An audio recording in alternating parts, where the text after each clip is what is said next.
I used to believe that love meant staying, no matter what it cost you. I thought it meant waiting a little longer, forgiving a little more, and speaking a little softer, so no one would feel uncomfortable around your truth.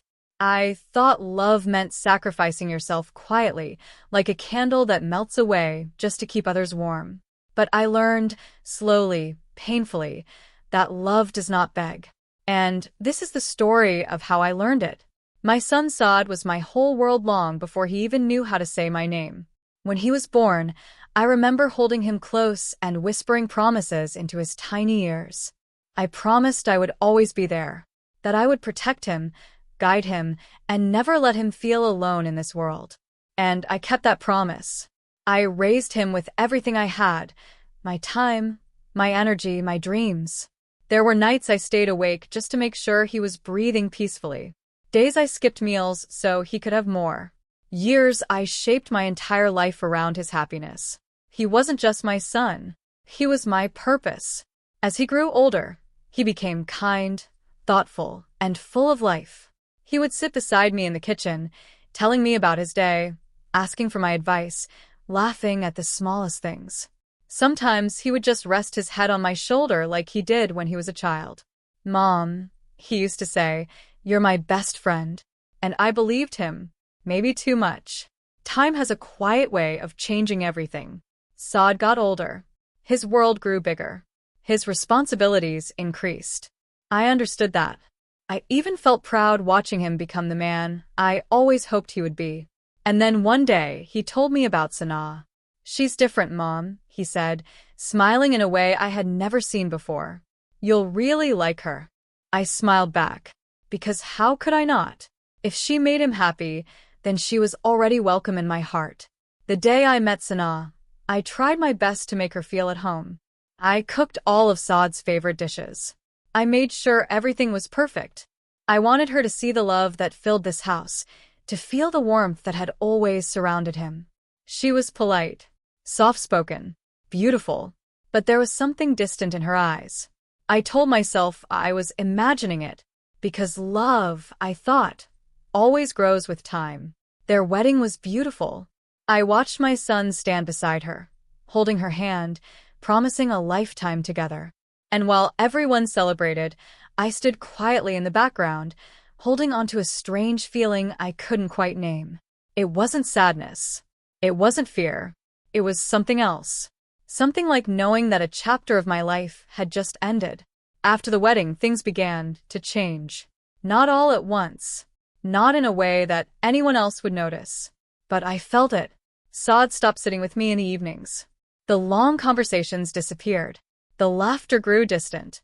"Mom, we're going out tonight." "Mom, we already ate." "Mom, I'm busy right now." At first, I told myself this was normal. He had a new life now. A new partner. New priorities. This is how it's supposed to be, isn't it? Sanaa and I lived under the same roof, but it never felt like we truly shared a home. She kept to herself. Spoke only when necessary. Her presence filled the house, but her warmth never did. I tried. I really did. "Do you need help with anything? Should we cook together today? Let's sit and talk." But every attempt felt like knocking on a door that never opened. Slowly, I began to notice something else. Saad wasn't just distant. He was different. The way he spoke to me changed. The softness in his voice was gone. The patience faded.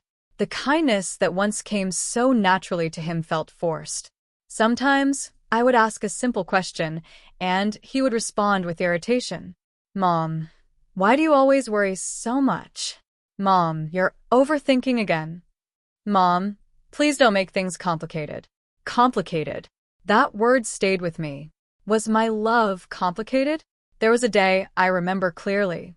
I had been waiting for him all evening. I made his favorite meal, hoping we could sit together like we used to.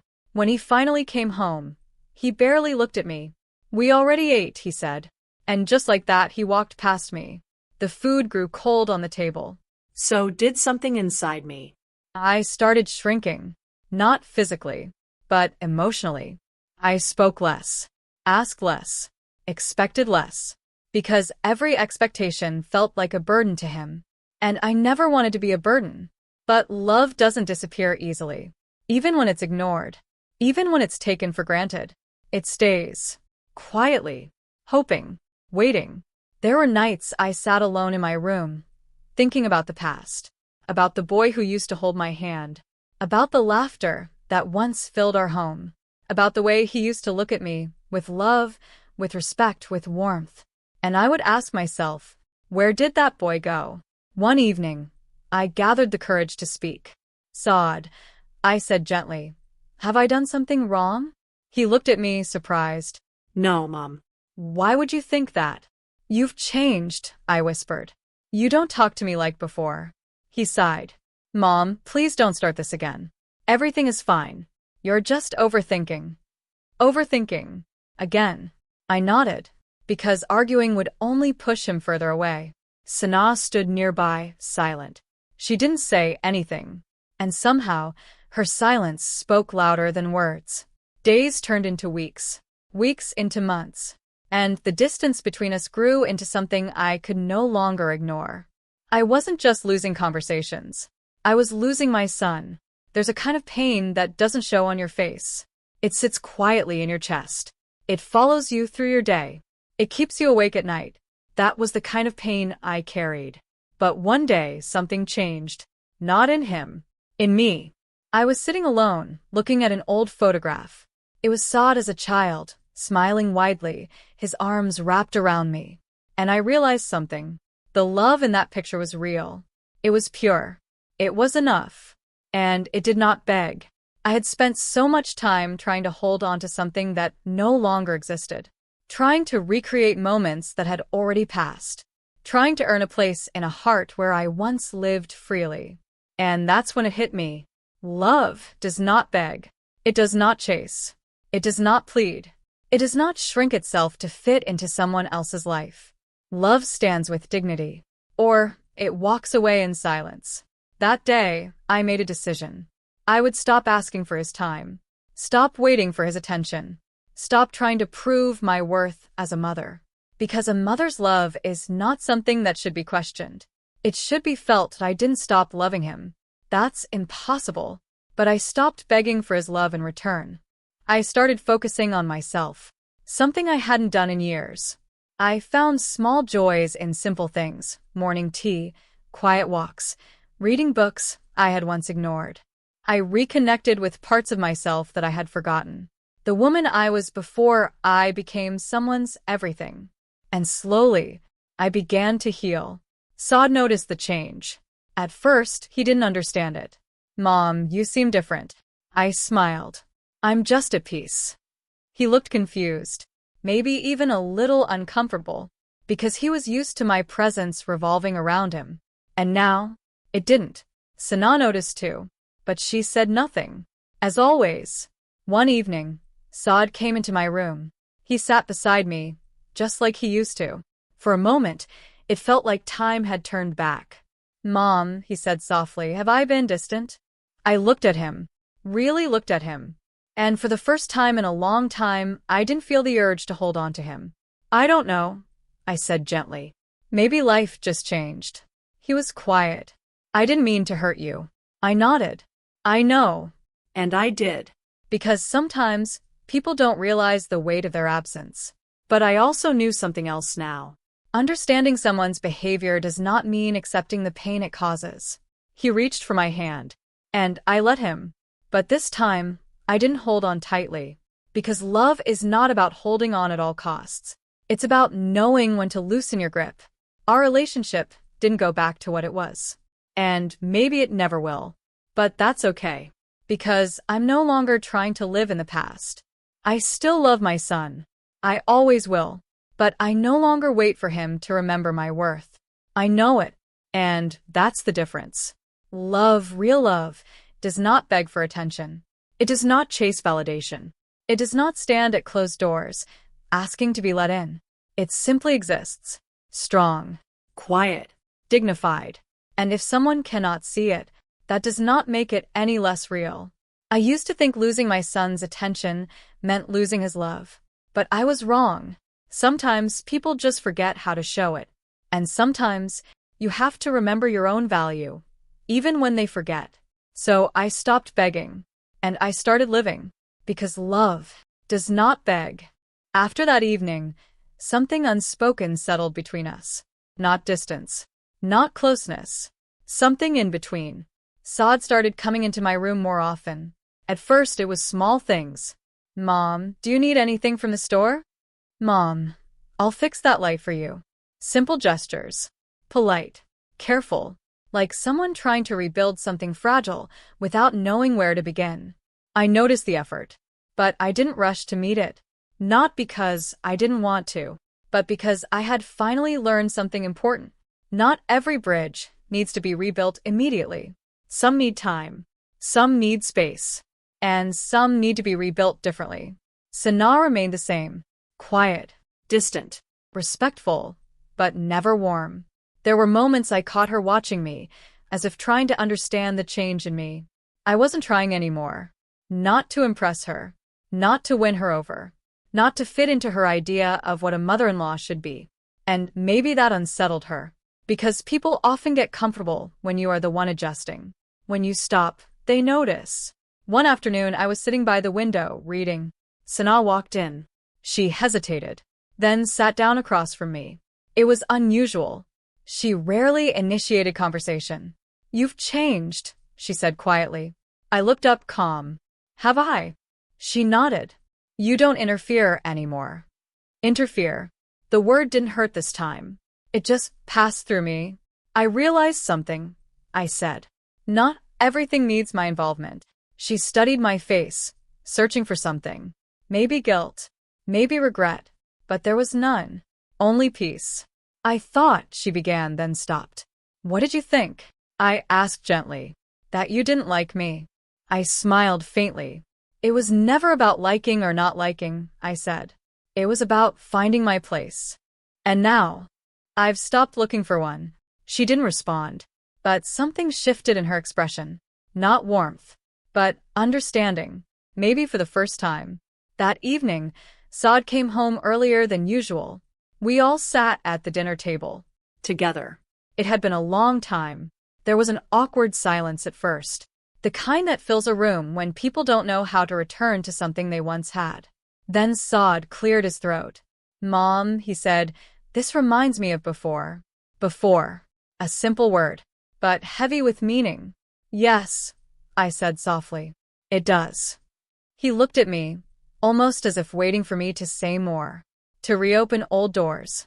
To step back into the role I had quietly stepped out of. But I didn't. Because I had learned, going back is not the same as moving forward.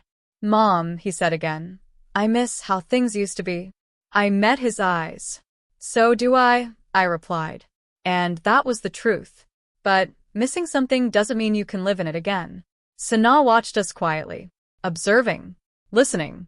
I didn't realize, Saad continued, how much I had changed. Change. Such a simple word. But it carries consequences. We all change, I said. Life does that. But I hurt you. There it was. Finally spoken. I took a deep breath. You did, I said calmly. The honesty surprised him. But I wasn't angry. I wasn't bitter. I was just truthful. I never wanted you to feel alone, he said. I smiled gently. And yet I did. Silence filled the space between us again. But this time, it wasn't uncomfortable. It was necessary. I thought giving you space was the right thing, he said. And I thought holding on was, I replied. We were both wrong. Sana spoke for the first time during dinner. I think I made things harder too. We both looked at her. I didn't understand your bond, she said, her voice softer than I had ever heard it.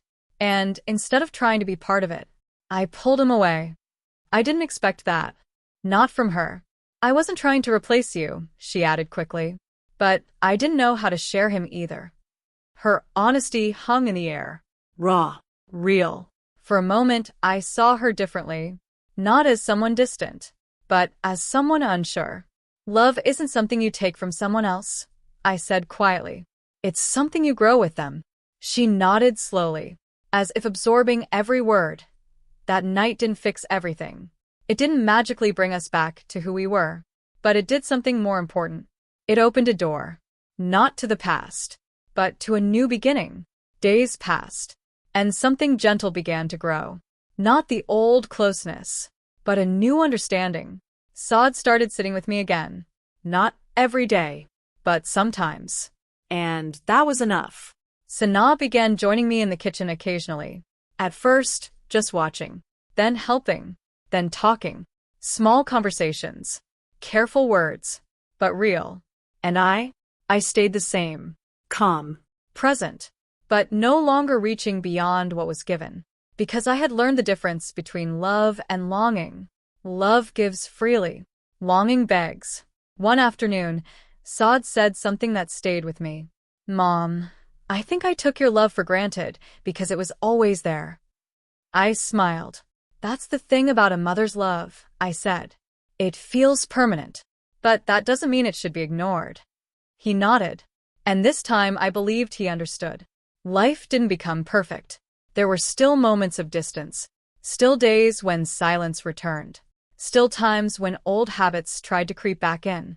But I didn't lose myself in them anymore. Because my happiness was no longer dependent on how much attention I received. Or how often my son sat beside me. Or whether someone understood my love. I had found something greater. Something stronger. Myself. And in finding myself, I found peace. I still cook his favorite meals sometimes. I still wait for him on certain evenings. I still watch him with the same quiet love I always have. But there is a difference now. I don't expect. I don't beg. I don't break when things don't go the way I hoped. Because love, real love, is not measured by how much you receive, but by how much you give without losing yourself. And I no longer lose myself. If he comes and sits beside me, I smile. If he doesn't, I still smile. Because my peace is no longer in his hands. It's in mine. And that is the greatest lesson I have ever learned. Love does not beg. It stays if it is valued. And if it is not, it still remains whole. So I continue to love. Quietly. Deeply. Without conditions. Without expectations. Because now I know the strongest love is the one that stands on its own. And never asks to be chosen. One night, the house was quieter than usual. Not the heavy silence I once feared, but a soft, peaceful kind of quiet. I was sitting alone, holding an old photograph of my son as a child, his tiny hands wrapped around my fingers, his smile full of trust, full of love. For a moment, my eyes filled with tears. Not because I felt abandoned, but because I finally understood something I had been holding on to for too long. Love was never lost. It had just changed. Just then, I heard footsteps. Slow, hesitant, familiar. Mom. His voice was softer than it had been in years. I looked up, and there he was. Not the distant man I had grown used to, but my son. He walked closer, his eyes filled with something I hadn't seen in a long time. Regret. Love. Understanding. I didn't see it before, he said, his voice breaking. Everything you did, everything you gave, I thought it would always be there, no matter how I treated you. I didn't interrupt. Some realizations need to be spoken fully. I made you feel alone in your own home, he continued. And that's something I'll regret for the rest of my life. A tear slipped down my cheek. But I didn't wipe it away. He knelt beside me, just like he used to as a child. And gently he held my hands. The same hands that once held his entire world together. Mom, I'm sorry. For a moment, time stood still. Not because the past came back, but because the truth finally arrived. I looked at him, not with pain, not with anger, but with a calm heart that had already learned how to let go. I forgave you a long time ago, I said softly. His grip tightened. Then why didn't you say anything? I smiled gently. Because love doesn't beg to be understood. Silence filled the room again. But this time, it wasn't empty. It was healing. Sanaa stood quietly at the door. Her eyes lowered. Her presence softer than before. And for the first time, I saw not distance, but humility. I'm sorry too, she whispered. I nodded. Not because I needed the apology, but because they needed to give it. And in that moment, I realized something beautiful. I didn't need them to come back to me. I needed myself to return to me, and I had. My son rested his head on my lap, just like he did when he was little. And this time, I didn't hold on out of fear of losing him. I simply placed my hand on his head, with love that was free, not desperate, not dependent, because I finally understood. Love is not something you chase, not something you beg for, not something you lose when others forget its value. Love is something you become, and when you become it, you never feel empty again. That night, nothing extraordinary happened. No grand promises, no perfect endings, just a quiet moment where hearts softened, truth was spoken, and love finally stood with dignity. I looked at my son one last time before closing my eyes and whispered, not to him, but to myself. I learned that love does not beg, and neither do I.